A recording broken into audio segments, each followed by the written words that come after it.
Hello friends, welcome friends my YouTube channel. जिसकी आज हम देखने वाले हैं class 12th subject business study chapter number 1 nature and significant of management में आज हम एक टॉपिक को कवर करने वाले हैं जिसका नाम है ऑब्जेक्टिव ऑफ मैनेजमेंट। कि मैनेजमेंट के क्या क्या ऑब्जेक्टिव हैं। ऑब्जेक्टिव मतलब कि हम ये मैनेज क्यों कर रहे हैं, इसका मेन ऑब्जेक्टिव क्या है। तो वही आज हम इस वीडियो में देखने वाले हैं। इससे प्रीवियस वीडियो में हमने देखा था कैरेक्टरिस्टिक्स ऑफ मैनेजमेंट, यानी कि मैनेजमेंट के क्या क्या फीचर्स हैं हमने वो देखे थे। लेकिन इस वीडियो में हम ऑब्जेक्टिव देखने वाले हैं।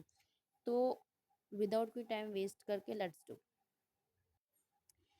तो हम बात करते हैं ऑब्जेक्टिव ऑफ मैनेजमेंट। ठीक है, objective of management basically objective of management को थ्री पार्ट्स में डिवाइड करा गया है। First is organisation objective, second is social objective and third one is a personal objective. तो वन बाय वन करके हम इन तीनों के बारे में जानते हैं। सबसे पहले हम देखते हैं ऑर्गेनाइजेशन ऑब्जेक्टिव को।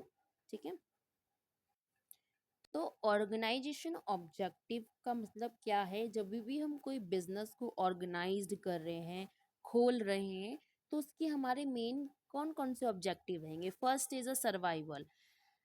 Every business want to survive for long, so management by the taking positive decision which are great to the different business activity should the ensure that a business survive for long. Basically सबसे पहले अगर मैं कोई भी business को form कर रही हूँ, मेरा मेन मोटिव यही होगा कि मैं लॉन्ग टाइम तक सरवाइव कर पाऊँ। ठीक है, लॉन्ग टाइम तक सरवाइव कर पाऊँ, ज़्यादा से ज़्यादा समय तक मैं वहाँ पर टिक पाऊँ बेसिकली। तो ये तो मेरा सबसे पहला मोटिव रहेगा ऑर्गेनाइजेशन ऑब्जेक्टिव का। Second is a profit. अगर मैं वहाँ तक लॉन्ग टाइम तक सर्वाइव कर रही हूँ तो मेरा सेकंड जो ऑब्जेक्टिव होगा वो होगा मेरा profit. Profit play in the important role in the facing a business hards and a successful running of a business activity, so it's a must to the ensured by the manager that is a accurate profit is a earned by the business। तो second मेरा क्या objective होगा कि मैं ज़्यादा से ज़्यादा profit कमा पाऊँ। जो हमारा प्रॉफिट है वो बहुत इम्पोर्टेंट रोल निभाता है किसमें, एक बिजनेस में। क्योंकि एक बिजनेस क्या ही चाहता है कि वो अपना बिजनेस सक्सेसफुली रनिंग करे, यानी कि आगे बढ़ाए और ज़्यादा से ज़्यादा पैसे कमाए और प्रॉफिट को अर्न करे by the business. And third one is हमारा मेन ऑब्जेक्टिव क्या होगा एक बिजनेस का। सरवाइव कर लिया, प्रॉफिट ले लिया। And third is a growth. Every business want to grow. सारे बिजनेस क्या चाहते हैं कि हम ग्रो हो। Management must ensure a growth of a business. Grow can be the measure by sale, number of employment, product, capital invest, etc. If all the show in the increasing the trade, then it can be the concern that is a business is the head of toward growth. Third one is a main important role, main objective of business to the formed as growth। कि भाई survive भी हो गया, profit भी मिल गया, अब growth, अब हम अपने बिजनेस को एक्सटेंड करेंगे, आगे बढ़ाएंगे, ग्रो करेंगे। ठीक है, तो अब हम नेक्स्ट पढ़ते हैं जो कि है, ये हमारा हो गया ऑर्गेनाइजेशन ऑब्जेक्टिव के हमारे मेन थ्री ऑब्जेक्टिव है। First is a survive, profit and growth. अब हम अगला पढ़ते हैं सोशल ऑब्जेक्टिव। नेक्स्ट है हमारा सोशल ऑब्जेक्टिव कि एक बिजनेस का सोसाइटी के प्रति क्या क्या ऑब्जेक्टिव है, यानी कि जो हमारा सोशल रिस्पॉन्सिबिलिटी है वही हमारा सोशल ऑब्जेक्टिव माना जाता है। तो एक बिजनेस की क्या क्या सोशल रिस्पॉन्सिबिलिटी है टूवर्ड द कंज्यूमर। ठीक है ना, कंज्यूमर यानी कि कस्टमर। ठीक है, तो first is a supply of a quality of product at a reasonable price. सबसे पहले तो एक बिजनेस का यही मेन ऑब्जेक्टिव है कि वो जो जो कस्टमर को जो प्रोडक्ट वो दे रहे हैं वो एक क्वालिटी ऑफ प्रोडक्ट और उसका जो प्राइस है, दाम है, वो भी कम हो, रीजनेबल प्राइस हो। Part and second is participate in the social activity. जो सोशल एक्टिविटी जो होती हैं तो उसमें जो एक बिजनेस है वो पार्टिसिपेट करे। तो ये भी एक ऑब्जेक्टिव ऑफ मैनेजमेंट है सोशल ऑब्जेक्टिव का कि वो ऑल द सोशल एक्टिविटी में पार्टिसिपेट करे।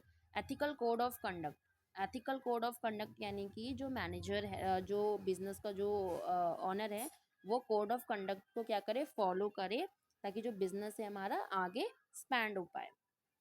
एथिकल कोड ऑफ कंडक्ट को फॉलो करना is a social objective of business, ठीक है।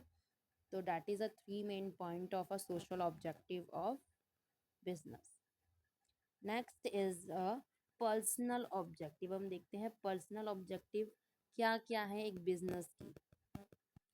पर्सनल ऑब्जेक्टिव यानी कि एक बिजनेस अपनी एम्प्लॉयमेंट के थ्रू क्या क्या उनको क्या क्या उनको उन क्या क्या रिस्पॉन्सिबिलिटी है उसके पास टूवर्ड द वर्कर या फिर एम्प्लॉयमेंट, ठीक है। सबसे पहले तो उसकी पर्सनल ऑब्जेक्टिव तो यही है कि वर्कर की जो फाइनेंशियली नीड है उसको फुलफिल करे, completed salary to fulfil needs of the employment, employment की सैलरी को फुलफिल करे, जितनी उसको नीड है उतनी उसको सैलरी मतलब दे।